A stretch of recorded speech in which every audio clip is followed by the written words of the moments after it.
गुरु पर्व मनाया जा रहा है, क्या कहेंगे आज के अवसर पर? प्रतिवर्ष की भांति इस पर भी आश्विन कृष्ण 10वीं एकादशी और द्वादशी का वार्षिक कार्यक्रम ज्ञान वृक्ष आश्रम जगदीशपुर में होता है। हमारे जितने शिष्य हैं सभी गुरु दर्शन के लिए आते हैं और हम अपने जैसे गृहस्थ लोग अपने पितरों को तर्पण करते हैं, उस तरह हम अपने गुरुजनों को तर्पण करते हैं। और हमारी परंपरा गुरु परंपरा है और ये निहंगति है।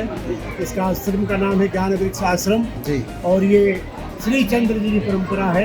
या कह सकते हैं कि ब्रह्मा के जो मानस पुत्र हैं सनक सनंदन सनातन सनत कुमार, उनके बारे में कहा जाता है कि हमारी गुरु परंपरा हंस सनत कुमार आद्याम श्री चंद्र गुरु मध्यमम अस्मदेशिक पर्यंताम वंदे गुरु परंपराम। हमारी परंपरा सनकादि से है, सनक ऋषि सनकादि परंपरा है, अर्थात सनत कुमार से परंपरा प्रारंभ हुई हमारी। और क्योंकि उन्होंने कहा गया, ब्रह्मा जी ने जब मानस पुत्रों को उत्पन्न किया तो ब्रह्मा जी ने कहा कि तुम लोग गृहस्थ आश्रम स्वीकार करो, तो उन्होंने कहा कि नहीं, मैं गृहस्थ आश्रम स्वीकार नहीं करूंगा और वो निहंग ही रह गए। और उसी परंपरा को हम लोग आज भी निर्वहन करते हैं। और ये जितने शिष्य संप्रदाय हैं भारतवर्ष के कोने कोने से आते हैं, विशेषकर जगदीशपुर के आसपास भोजपुर शाहाबाद पुराना कह सकते हो। और इसी अभी देख रहे हो जो दीवारें आपको दिखाई दे रही है, ये कुंवर सिंह के समय थी। देखो 42 इंच की मिट्टी की दीवार है। अभी कुंवर सिंह के समय यहाँ गोरा भी आक्रमण किए थे, आकर के आग लगाए थे। कुंवर सिंह की खोज में कुंवर सिंह का बहुत प्राचीन आश्रम। गुरु जी, ये हिंदुत्व क्या है पहले ये जानना है। हम लोग राम मंदिर नहीं बनाए हैं, हम लोग सबके अंदर में जो राम के ऊपर आच्छादन हो गया था या एक बादल लग गया था, उसको जगाने के लिए, हिंदुओं को जगाने के लिए एक साकार रूप हमने राम को पकड़ा था। लेकिन रमन्ते योगिनो अस्मिनिति राम, जो राम सब में रम रहा है, उस राम को चरितार्थ करने के लिए कि तुम इधर उधर न देखो, तुम्हारे अंदर वो राम विराजमान है।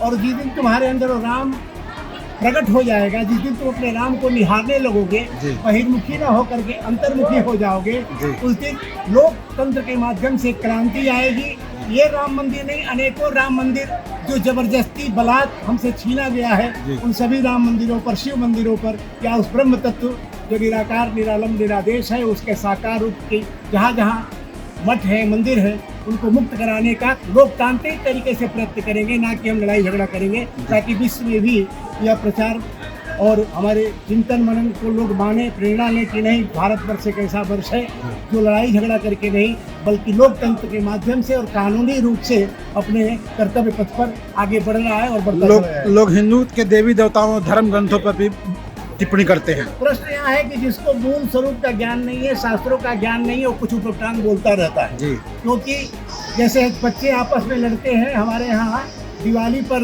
मिठाइयाँ बनती हैं चीनी की। कोई हाथी के लिए लड़ता है, कोई घोड़े के लिए लड़ता है, कोई ऊँट के लिए लड़ता है। लेकिन जिसको ज्ञान है उसके मूल तत्व का, यथा कुंभकार मृत्तिका प्रयोग ज्ञान मात्रेण युवा विधान पात्राण निर्मातुं सर्वसमर्थो भवति। इस प्रकार एक कुंभकार मिट्टी का ज्ञान प्राप्त करके अनेक बर्तनों का निर्माण करता है। और जो जान लेता है मिट्टी का, अर्थात मूल तत्व को जो जान लेता है, तो हाथी दो उसको, घोड़ा दो, सब जानता है, ये सब चीज़ ही है कि नहीं, कुछ भी दो तो सब बराबर ही। तो मूल तत्व का जिसको ज्ञान हो जाएगा वो कुछ कमेंट्स करेगा ही नहीं, क्योंकि जो अपने आप को नहीं जानता है, संसार को देखता है, पूरे जीवन संसार को देखते देखते वो स्वयं को नहीं जान पाता है, उसकी जीवन लीला समाप्त हो जाती है। तो ऐसे ही कतिपय संसार में कुछ लोग होते हैं, वो भी शायद हमारे लिए आदर्शी होते हैं, ताकि उनको देख करके और हमारे अंदर एक प्रमाण प्रमेय संशय प्रयोजन दृष्टांत सिद्धांत अवयव तर्क निर्णय बाध्य दंडा हेतु भाषा छल जाति विज्ञानानाम तत्व ज्ञानानि से साधिगम, उस विचारधारा से वितंडा भी बनाना चाहिए। कभी कभी अपने अस्तित्व पर भी शंका उत्पन्न करना चाहिए, ताकि तर्क से उस बात को सिद्ध किया जाए। तो हम जो जानते हैं उसको तर्क से सिद्ध करने का प्रयत्न करते हैं। वो हमारे लिए गुरु है, जो हमें इशारा करते हैं, जो हमारी कुछ कमियां हैं उसको हम लोग दूर कर लेंगे तो भी मौन हो जाएंगे। अच्छा, तिरुपति बालाजी में बहुत चर्चा छिड़ी है कि लड्डू पे कुछ मिलावट हो रही है।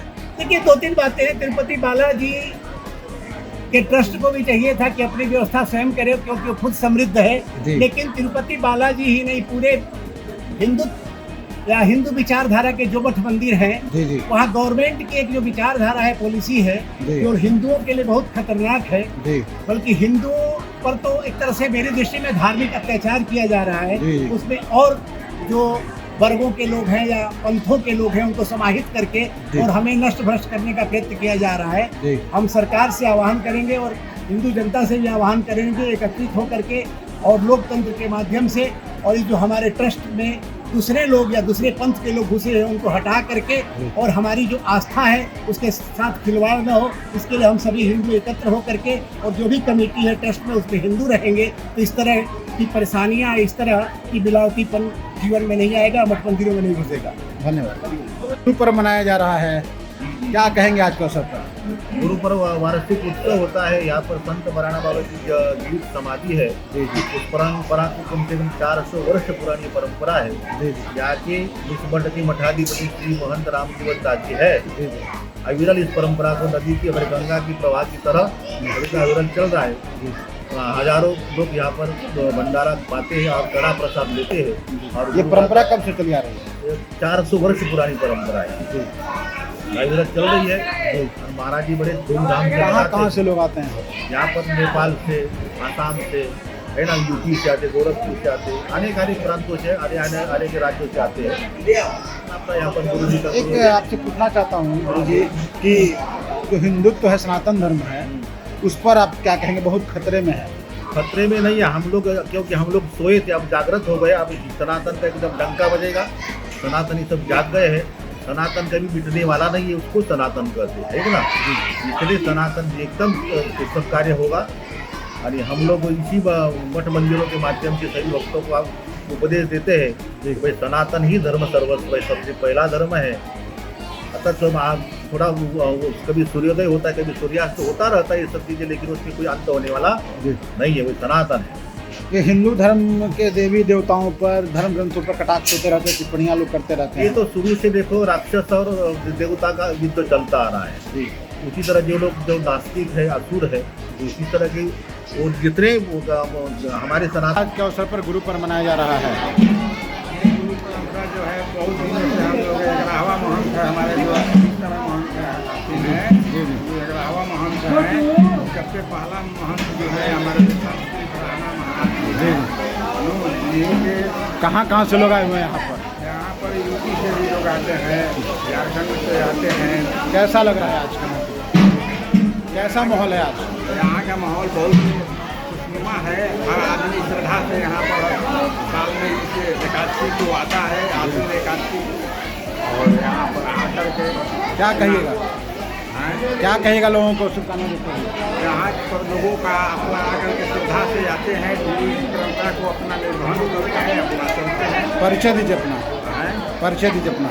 हाँ, हमारा घर गली में हुआ है। हम लोग यहाँ के मूल शिष्य हैं, इसलिए कि यहाँ पर बाबा के आशीर्वाद से 2 आदमी का पुत्र हुआ, जो कि एक पुत्र का परंपरा में पाव पूजे, एक आदमी कान फूटे, जो कि आज भी परंपरा जीवित है और दलित। क्या कहिएगा आज के अवसर पर? जी, क्या कहिएगा? ये तो हर साल गुरु पर्व हर साल के बाद इस साल भी मनाया गया है। जी जी। और हम अभी गुरु दर्शन के गुरु के आशीर्वाद प्राप्त करने हम भी पधारे हुए हैं। जी जी। कैसा लगता है? कहाँ आ रहे हैं जी? बैठिए वहीं पर। बहुत दिनों से इस बचिया को हम जानते हैं और ये मानते हैं। सभी यहाँ लोगों पर को जाना है। यहाँ पर आकर कौन कैसा नहीं लगता जाएगा है? यहाँ से? जी, यहाँ पर आकर कैसा लगता है? बहुत अच्छा लगता बारी है। बारी से महाराज जी सभी लोगों को बुलाकर प्रसाद देंगे। भक्तों की काफी भीड़ है। जी। इसी बहाने गुरु का आशीर्वाद भी हो गया। बाकी कई मित्रजन, अपने गुरु भाई जन, सभी लोगों का से मुलाकात और प्रसाद भी ग्रहण किए। बहुत अच्छा लग रहा है। हम तो ये चाहेंगे कि हर